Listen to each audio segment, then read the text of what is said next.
तो आज के वीडियो में मेरे साथ है ललित। तो ललित मेरे साथ कोचिंग में पढ़ा हुआ है और करंटली अभी वो एसएमएस मेडिकल कॉलेज से एमबीबीएस कर रहा है। तो आज की इस वीडियो में मैं आपको बता देता हूँ क्या अलग है और वीडियोस से, क्योंकि आपने बहुत सारी वीडियोस देखी होंगी यूट्यूब पे, जो आपने टॉपर्स की वीडियोस देखी होंगी, डिफरेंट जो एम्स में पढ़ रहे होंगे। तो मैंने एक चीज नोटिस करी कि लोग अपने आप को ऐसे प्रिटेंड करते हैं। अगर आप नीट में सेलेक्ट होते हो किसी अच्छे मेडिकल कॉलेज में, तो वो अपने आप को ऐसे आइडियल प्रिटेंड करते हैं कि उन्होंने बहुत अच्छे तरीके से प्रिपरेशन करी, सब कुछ आइडियल मैनर में किया उन्होंने। तो ऐसा इस वीडियो में कुछ भी नहीं होने वाला है। हमारी प्रिपरेशन के दौरान जो हमारी वीकनेस थी, जो हमने लो फेज देखा प्रिपरेशन में, वो सारी चीजें हम आपसे डिस्कशन करने वाले हैं इस वीडियो में। तो ये वीडियो काफी इंटरेस्टिंग होने वाली है जो नीट की प्रिपरेशन कर रहे हैं, क्योंकि इसमें आपको सब कुछ सच मिलेगा। कुछ भी ऐसा नहीं मिलेगा कि आपको कहीं ऐसा लगे कि ये लोग सेलेक्ट हो गए तो ये लोग हमको झूठी चीजें बता रहे हैं या फिर अपनी अच्छी अच्छी चीजें बता रहे हैं। तो सबसे पहले मैं चाहूंगा कि ललित आप खुद को इंट्रोड्यूस करें, जो लोग ये वीडियो देख रहे हैं उनको। Hello everyone, I am Lalit Agrawal. I am in SMS Medical College 2018 batch. Currently I am in 5th semester. और मेरा सिलेक्शन नीट 2018 में हुआ था और मेरी नीट AR थी 1231। अगला सवाल मैं ये पूछना चाहूंगा ललित कि जब तू नीट की प्रिपरेशन कर रहा था मेरे साथ, तो कभी तूने सोचा था कि तू जो एसएमएस जैसे प्रेस्टिजियस कॉलेज में पढ़ेगा? क्योंकि जो लोग प्रिपरेशन करते हैं नीट की, तो उनका सबका ड्रीम होता है कि वो अपने स्टेट के नंबर 1 मेडिकल कॉलेज में पढ़ रहे हो। तो ऐसा कभी तूने सोचा था कि तुझे नंबर 1 मेडिकल कॉलेज मिलेगा? नहीं, मैंने बिल्कुल नहीं सोचा था। मैं एक कोचिंग में एवरेज स्टूडेंट था, तो बस मेरा तो यही था कि बस कोई सा भी मेडिकल कॉलेज मिल जाए, बस कॉलेज मिल जाए एक बार। तो सवाल ये है कि यार तू थोड़ा अपनी नीट की जर्नी के बारे में बता दे, जो भी लोग ये वीडियो देख रहे हैं, कि कौन सा अटेम्प्ट था तेरा, जब तेरा सिलेक्शन नहीं हुआ तो तेरी ऑल इंडिया रैंक क्या थी, जिस साल तेरा सिलेक्शन हुआ तो तेरी रैंक क्या थी, उसके बारे में एक बार लोगों को बता दे तू। तो सबसे पहले मैंने नीट एग्जाम 2017 में दिया था और उस टाइम में साथ साथ बीएससी भी कर रहा था।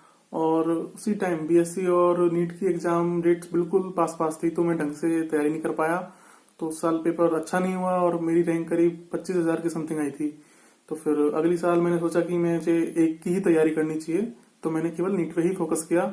और अगले साल 2018 में मेरा सिलेक्शन हुआ और मेरी रैंक 1232 आई थी और मेरे को एसएमएस मेडिकल कॉलेज मिला। जैसे कि यार तूने बताया कि तू बीएससी कर रहा था, तो तूने बीएससी क्यों छोड़ी बीच में? और जब तूने बीएससी छोड़ी और पूरी तरीके से नीट के लिए तैयारी करी, तो तुझे प्रेशर फील नहीं हुआ क्या मैंने एक साल बीएससी में वेस्ट कर दिया और अगर अब नीट में सिलेक्शन नहीं होगा तो क्या होगा? इस चीज का प्रेशर फील नहीं हुआ क्या? बीएससी मैंने इसलिए छोड़ी क्योंकि मुझे समझ में आ गया था कि दो चीजें मैं एक साथ नहीं कर सकता। तो इसलिए मैंने केवल नीट पे फोकस किया, क्योंकि बीएससी के बाद भी मुझे कभी ना कभी तो कंपटीशन देना ही था। तो मैंने सोचा क्यों ना अभी फेस कर लिया जाए कंपटीशन, बीएससी तो अपन बाद में भी कर सकते हैं। और प्रेशर की बात, तो प्रेशर बिल्कुल फील हुआ था और ये भी सोचा था कि अगर सिलेक्शन नहीं हुआ तो एक साल वेस्ट हो जाएगी। तो फिर एक साल मैंने पूरी तरह डेडिकेट होकर नीट की तैयारी करने का सोचा। और कुछ ये भी था कि मुझे लगता था एमबीबीएस लाइफ बेटर है, उसमें बहुत से मजे हैं, हालांकि अभी नहीं लगता है। आगे यार तू तेरी कोचिंग जर्नी के बारे में बता थोड़ा, कि तेरी कोचिंग की जर्नी कैसी रही? कोचिंग में शुरू में जब आया था तो थोड़ा पढ़ने में मन नहीं लगा था, क्योंकि बेसिक छोड़ के आया था, थोड़ा टेंशन भी थी। तो शुरू में 1-2 महीने मुझे टाइम लगा मेंटली सेटल होने के लिए। लेकिन सबसे काम की चीज मेरे लिए कोचिंग में रही थी टेस्ट, जिन्होंने मुझे बहुत फोर्स किया पढ़ने के लिए। क्योंकि मेरे हिसाब से स्टूडेंट दो ही तरीके से पढ़ाई कर सकता है, या तो सेल्फ मोटिवेशन या कोई एक्सटर्नल फोर्स। तो टेस्ट ने मेरे लिए एक्सटर्नल फोर्स का काम किया। बात करते हैं तेरी कोचिंग परफॉर्मेंस के बारे में। तो लोगों के मन में ये होता है कि अगर आप इतने अच्छे मेडिकल कॉलेज में आपका सिलेक्शन हुआ है तो आपकी कोचिंग की परफॉर्मेंस बहुत अच्छी रही होगी। तो तू बता तेरी कोचिंग की परफॉर्मेंस कैसी थी, कितने मार्क्स आते थे तेरे कोचिंग में? कोचिंग में परफॉर्मेंस बहुत अच्छी तो नहीं थी। शुरू में क्या है, सिलेबस कम होता है तो मार्क्स ज्यादा ही आते हैं, सबके साथ होता है। तो शुरू में काफी अच्छे मार्क्स आते थे, 550 के आसपास आते थे। लेकिन जब सिलेबस बढ़ता गया बाद में और सिलेबस बड़ा होता गया और टेस्ट लग गए तो मार्क्स कम होने लग गए, तब थोड़ा ध्यान नहीं दिया था। लेकिन फिर करीब नीट एग्जाम से 1 महीने पहले टेस्ट लगा था, जिसमें मेरे 420 के आसपास मार्क्स आए थे। इसमें केमिस्ट्री में स्पेशली मेरे 60-65 नंबर आए थे। तो मैं एकदम से डिप्रेशन में चला गया था। लेकिन फिर मैंने संभाला कि अभी टाइम अपन पढ़ सकते हैं।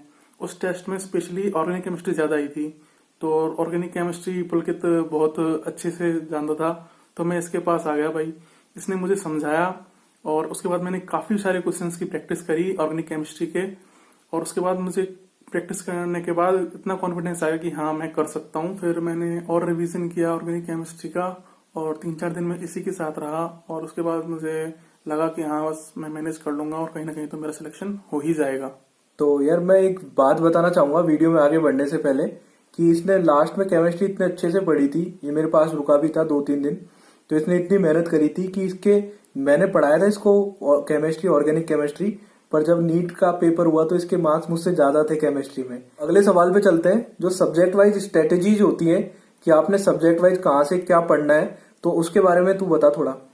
तो सबसे इम्पोर्टेंट नीट के पेपर में बायोलॉजी होती है, और बायोलॉजी में नंबर लाने का एक ही तरीका है, एनसीईआरटी पढ़ो। कुछ एक दो टॉपिक होते हैं जैसे इकोलॉजी हुआ, जेनेटिक्स हुआ, जिनमें कुछ पॉइंट्स बाहर से पढ़ने होते हैं। मैंने तो कोचिंग के मॉड्यूल्स प्रेफर किए थे इस चीज के लिए, और लेकिन उसका कोई फर्क खास पड़ा नहीं क्योंकि एग्जाम में सवाल ही नहीं आए थे। लेकिन ये बस कॉन्फिडेंस आपका अच्छा हो जाता है। केमिस्ट्री की रही बात, तो ऑर्गेनिक केमिस्ट्री आपको बता ही दिया, बल्कि मेरे को पढ़ाई थी पूरी ढंग से। और फिजिकल केमिस्ट्री में कुछ खास पढ़ना ऐसा मतलब होता नहीं है, नॉर्मल फार्मूला भी सवाल आते हैं इजी। और रही इनऑर्गेनिक केमिस्ट्री की, तो वो एनसीईआरटी से ही पढ़ी थी मैंने। लेकिन लास्ट टाइम जब एग्जाम के टाइम आया था तो मुझे कुछ मैं वो याद ही नहीं रहती हैं, मिक्स होने लग जाती हैं। तो उसके लिए मैंने कोचिंग की जो शॉर्ट हैंडबुक्स आती हैं वो 2-3 बार रिवाइज करी थी, जिससे मेरी इनऑर्गेनिक केमिस्ट्री अच्छी हो गई थी। अपन ने बायोलॉजी और केमिस्ट्री की तो बात कर ली, अब जो मेन चीज है वो है फिजिक्स, क्योंकि जो नीट की प्रिपरेशन करते हैं उनका जो मेन फोबिया होता है वो फिजिक्स से होता है। तो काफी लोग कंफ्यूज होते हैं कि वो ज्यादा क्वेश्चन करें, ज्यादा थ्योरी पे फोकस करें। तो तूने क्या किया था और तू क्या एडवाइस देना चाहेगा बच्चों को? मैंने फिजिक्स में मेनली थ्योरी पे ही फोकस किया था। मैंने थ्योरी ही बार बार रिवाइज की, क्योंकि मेरा मानना है कि क्वेश्चंस अलग अलग तरीके से आ सकते हैं लेकिन कंसेप्ट वही सेम ही रहता है। तो मैंने थ्योरी ही पढ़ी थी, और मैं सबको यही कहूंगा कि एक बार थ्योरी ढंग से पढ़ें, क्योंकि हम थ्योरी से आगे क्वेश्चन सॉल्व आराम से कर सकते हैं।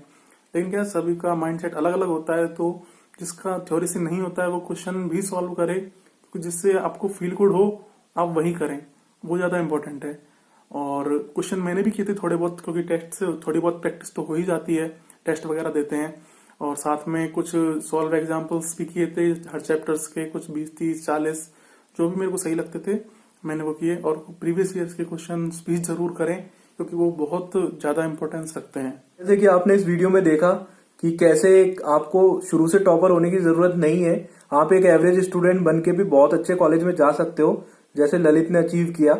तो इसके बाद में अगर आपके फिर भी कोई डाउट रह गए तो आप कमेंट सेक्शन में पूछ सकते हो। आपको स्क्रीन पे मेरा और ललित का इंस्टाग्राम हैंडल दिख रहा होगा, आप वहां पे भी पर्सनल मैसेज कर सकते हो। तो और अगर आपको ऐसे ही वीडियोस कंटिन्यू देखने हैं और आप नीट की प्रिपरेशन कर रहे हो तो आप चैनल को सब्सक्राइब करो, टेलीग्राम चैनल को ज्वाइन कर लो, आपको डिस्क्रिप्शन में उसका लिंक मिल जाएगा। और ऐसी और भी वीडियोस आती रहेंगी लगातार, जो लोग नीट के लिए प्रिपेयर कर रहे हैं उनके लिए, और जो लोग मेडिकल लाइफ को जानना चाहते हैं, मेडिकल कॉलेज की लाइफ को, तो उससे रिलेटेड भी वीडियोस आती रहेंगी। तो आप चैनल को सब्सक्राइब जरूर कर लें। और भी लोग हैं, मेरे कुछ फ्रेंड्स हैं, ललित भी है, जो कंटिन्यूसली चैनल पे आते रहेंगे। तो आप चैनल को जरूर सब्सक्राइब कर लें। And thanks for watching.